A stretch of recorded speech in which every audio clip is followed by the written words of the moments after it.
Wack 100 just unleashed some wild paperwork that could totally wreck Boosie's entire legacy. He's accusing Boosie of setting up Marlo Mike, a young hitman who was tight with Boosie's crew, for a murder that Boosie might have been behind himself. That's right, the word is that Boosie may have pulled off a chess move, letting Marlo take the heat to keep his own rap empire clean and untouched.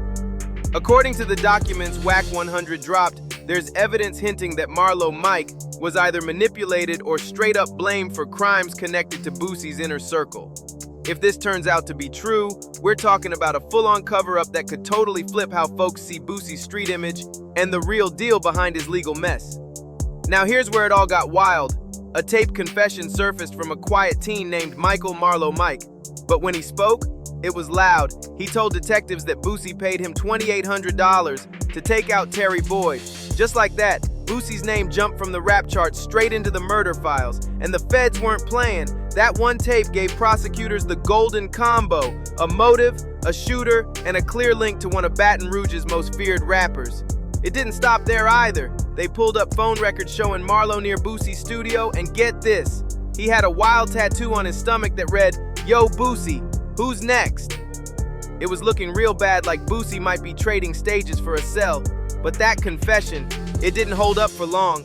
Later on, Marlo switched up everything. He claimed the cops had him shook, using fear tactics, making threats, and even saying they'd lock up his family if he didn't point the finger at Boosie in court. Marlo completely flipped his story, saying Boosie never paid him, never ordered anything, and that the DA was just out for blood and Boosie was the target. The crazy part? Boosie was never actually placed at the scene. No witnesses, no DNA, no fingerprints, nothing connecting him directly to the spot where Terry Boyd was killed. That lack of solid evidence gave the jury just enough doubt. In 2012, Boosie beat the case and walked out not guilty. But Wack 100 is still stirring the pot, saying that confession was just the tip of something way deeper. He's talking big, setups, shady deals, behind-the-scenes plays. According to Wack, Marlo Mike wasn't the mastermind. He was a pawn, just another piece in a bigger, dirtier game. That taped confession? Wack says it's only one noisy clue in a whole twisted plot to protect some folks while letting others take the fall.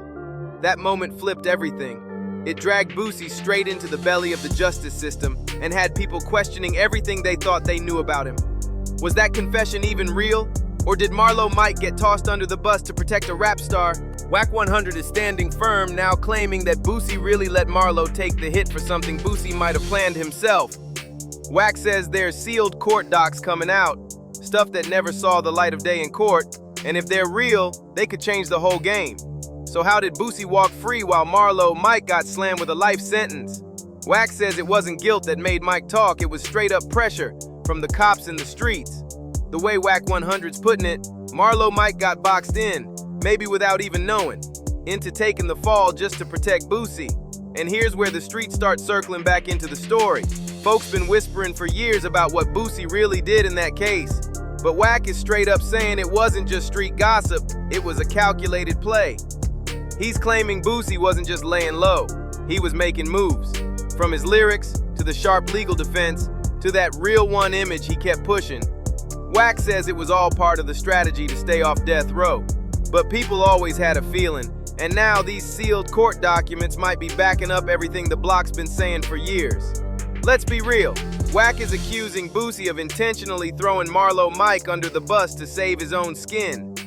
And to really understand how deep this goes, we gotta rewind back to the night it all started, October 20th, 2009.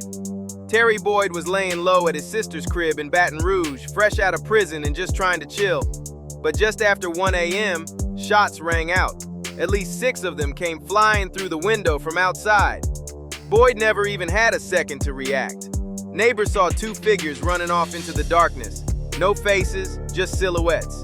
This is the hit Marlo Mike confessed to, the same one where he claimed Boosie handed him $2,800 to do the job. Now here's where the street rumors start heating up. People were saying Boosie was scared of Boyd. Word was, Boyd was planning to jack him and humiliate him in front of the whole city, what the streets called a jack and slap. That kind of stunt could have crushed Boosie's rep overnight. And if Wack's version is true, Boosie wasn't just defending himself, he was sending a message loud and clear. Prosecutors brought into that same theory, saying Boosie was driven by fear and pride, and that's why he allegedly gave the order. But depending on who you ask, Boyd had beef with a lot of folks in Baton Rouge, not just Boosie. Still, all eyes locked on him. And even though he walked out clean, Marlo Mike got slammed with life, no parole. But what Wack's really shouting loud about, it ain't just Boosie, he's calling out the whole system. The justice system wasn't blind, it was bought. Boosie had the cash, the fame, and a legal team ready to go to war. And somehow, all that weight landed on the shoulders of a scared teenager. After Boosie walked out free in 2012, he didn't just slide back into rap, he came back swinging. He dropped bars, threw shade at the whole case, and made it clear he was still holding on to that street crown. Boosie acted like that trial was just a speed bump. No stress, no remorse. But even with that not guilty stamp, the case never really left him. That murder charge still lurks in the background of his name. Because let's be honest, court might have cleared him, but the streets, they don't forget anything. Meanwhile, Marlo Mike is still stuck in Angola, doing life. No booth, no spotlight, no redemption story.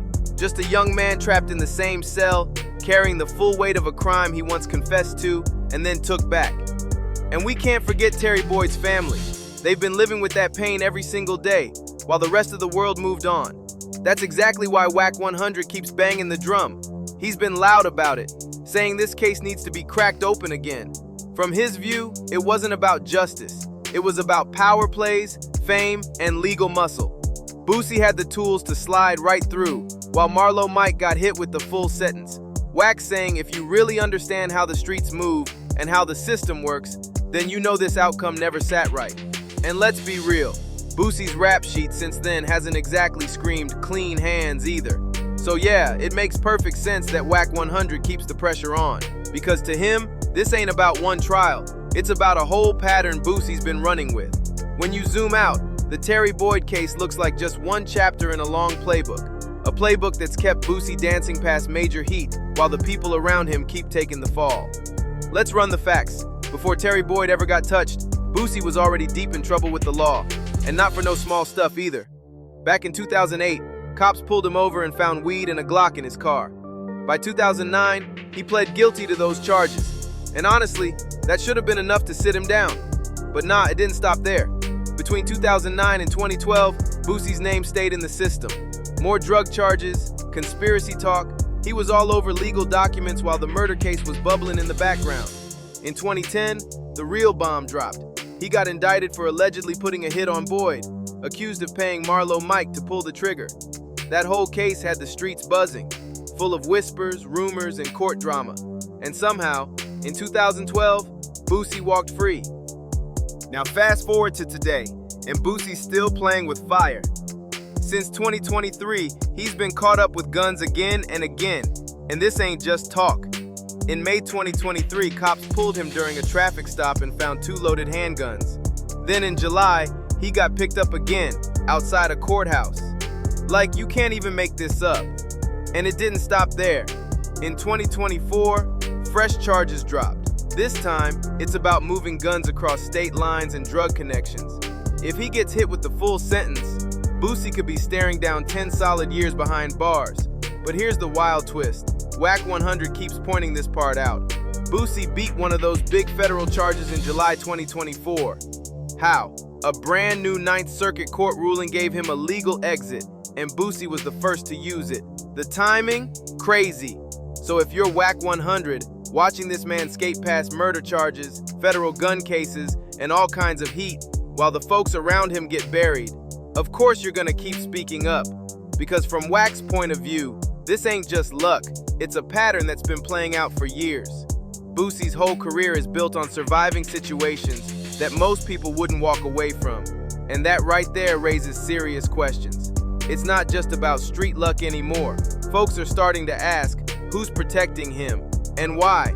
So yeah, Wack 100 might be coming off loud and heated, but when you lay out the timeline, Boosie doesn't just look lucky, he looks untouchable.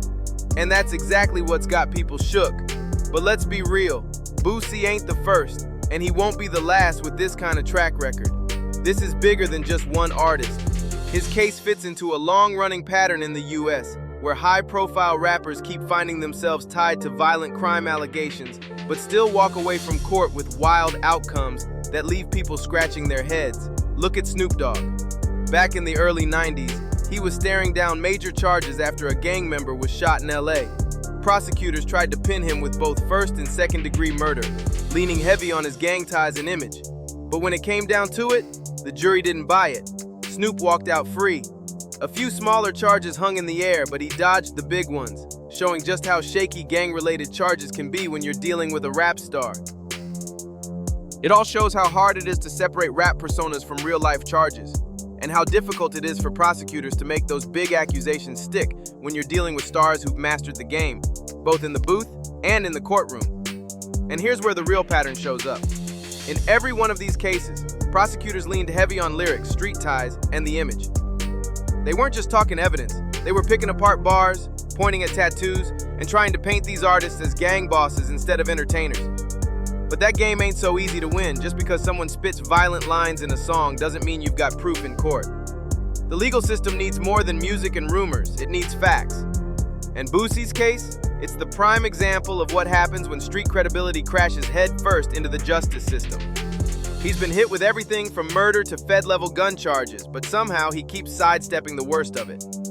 Some of those charges stuck for a minute, but others crumbled once folks looked closer. Just like what happened with Snoop and a few others, Boosie's fame, his powerhouse legal squad, and the lack of solid proof kept him from going down, at least for now. And that's exactly why someone like Wack 100 keeps Boosie's name in his mouth. To Wack, this ain't just about charges. It's about the game behind the game, politics, the street code, and who's really keeping it solid. When a rapper walks away from multiple serious cases, including ones involving bodies and firearms, and walks off clean with no major time, that makes people look twice. Wack says it smells like something deeper, either heavy protection or heavy cooperation. Either way, it's why Boosie keeps showing up in Wack's crosshairs. Bottom line, Boosie ain't some rare case. He's part of a bigger list of rappers who've stared the justice system down and made it out alive. But not everybody in the industry sees that as something to brag about. To folks like Wack 100, it's not a badge, it's a red flag. He's not just stirring drama, he's pointing out a pattern. Boosie, Young Thug, CTS, Lou Wick, artists walking out of courtrooms clean while everyone else is catching time. So the real question is, what's really happening behind the curtain? Are these stars just lucky, or are they protected by something more powerful? Privilege, politics, maybe even quiet deals? Whatever it is, one thing's for sure. When hip-hop and the justice system clash, the outcome is never simple. If you're feeling this breakdown, hit that like button. Subscribe to stay in the loop, and share this with someone who needs to hear the real. Drop your thoughts in the comments. Do you think these artists are just lucky, or is there more to the story? Catch you on the next one.